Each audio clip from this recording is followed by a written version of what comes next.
ാസികളെ പ്രബുദ്ധരായ സംവിധായകരെ, അമ്മമാരെ, ചേട്ടന്മാരെ, ചേച്ചിമാരെ, സുഹൃത്തുക്കളെ, സഹപ്രവർത്തകരെ, ഞാൻ ഐശ്വര്യ, ദേശീയ ജനാധിപത്യ സഖ്യം NDAയുടെ ജില്ലാ പഞ്ചായത്ത് സ്ഥാനാർത്ഥിയാണ്.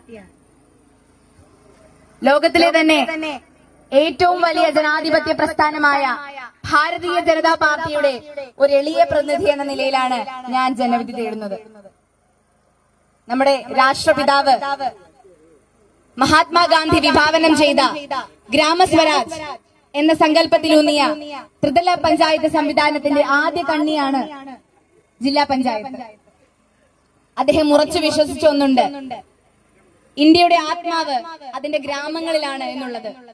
അതുകൊണ്ട് തന്നെ 7.5 ലക്ഷത്തോളം വരുന്ന ഇന്ത്യൻ ഗ്രാമങ്ങളെ സ്വയം പര്യാപ്തതയിലേക്ക് എത്തിച്ച് നമ്മുടെ രാജ്യത്തെ ഒരു ആഗോള ശക്തിയാക്കി മാറ്റി തീർക്കുക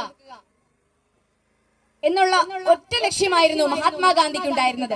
അത് തന്നെയാണ്, അത് മാത്രമാണ് ഇന്ന് നമ്മുടെ രാജ്യം ഭരിക്കുന്ന നരേന്ദ്രമോദിജി സർക്കാരിനുമുള്ളത് എന്ന് ഞാൻ എടുത്തു പറയേണ്ട ആവശ്യകതയില്ല. കാരണം അദ്ദേഹത്തിന്റെ രാജ്യത്തോടുള്ള സമർപ്പണവും അദ്ദേഹത്തിന്റെ ദൂരദർശിത്വവും ദാർശനികതയും എല്ലാം തന്നെ ഇന്ന് നമ്മുടെ ഭാരതത്തെ എത്തിച്ചേർത്തിരിക്കുന്നത് നമുക്ക് ആലോചിക്കാൻ പോലും പറ്റാത്ത ഉന്നതങ്ങളിലേക്കാണ് എന്നുള്ളത് ഒട്ടും സംശയമില്ലാതെ എനിക്ക് പറയാൻ പറ്റുന്ന ഒന്നാണ്. അത് തന്നെയാണ് അദ്ദേഹത്തെ ലോകത്തിലെ ഏറ്റവും ശക്തനും സ്വീകാര്യനുമായ ഒരു ഭരണാധികാരിയാക്കി തീർത്തത്.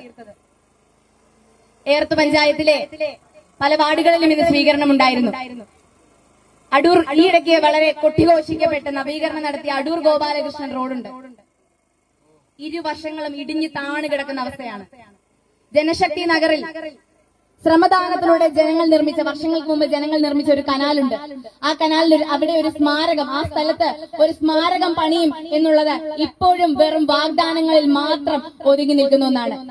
ഏർത്ത് പഞ്ചായത്തിന്റെയും കടമ്പനാട് പഞ്ചായത്തിന്റെയും അതിർത്തിയിൽ നെല്ലിമുകൾ എന്നൊരു സ്ഥലമുണ്ട്. അവിടെ ഒരു ചെറിയ പാലമുണ്ട്. ആ പാലത്തിൽ ഒരു ക്യാമറ സ്ഥാപിക്കാൻ എന്ന് പറഞ്ഞ് കെൽട്രോണുമായി കരാറൊപ്പിട്ട് വർഷങ്ങളായി. ഇന്നേ വരെ അവിടെ ഒരു ക്യാമറ പോലും ഞാൻ കണ്ടിട്ടില്ല. നിങ്ങൾ ഓരോരുത്തരും മനസ്സിലാക്കണം, നാം ഓരോരുത്തരും, കേരളത്തിലെ ഓരോരോ ജനതയും ഇന്ന് 1.5 ലക്ഷത്തിലധികം വരുന്ന കടത്തിലാണ്. ഇത്രയും നാളും ഇവിടെ മാറി മാറി ഭരിച്ച ഇടതു വലതു മുന്നണികളുടെ കെടുകാര്യസ്ഥതയുടെയും അഴിമതിയുടെയും നേർസാക്ഷിയും സാക്ഷ്യപത്രവുമാണത്.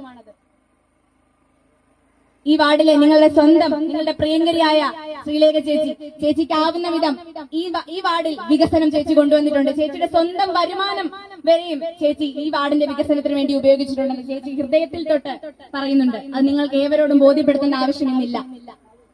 നമ്മുടെ കേന്ദ്ര ഗവൺമെന്റിന്റെ പദ്ധതികളായിട്ടുള്ള ജൻ ആരോഗ്യ യോജന, ജൽജീവൻ മിഷന്റെ കാര്യം പറയട്ടെ. ഇവിടെ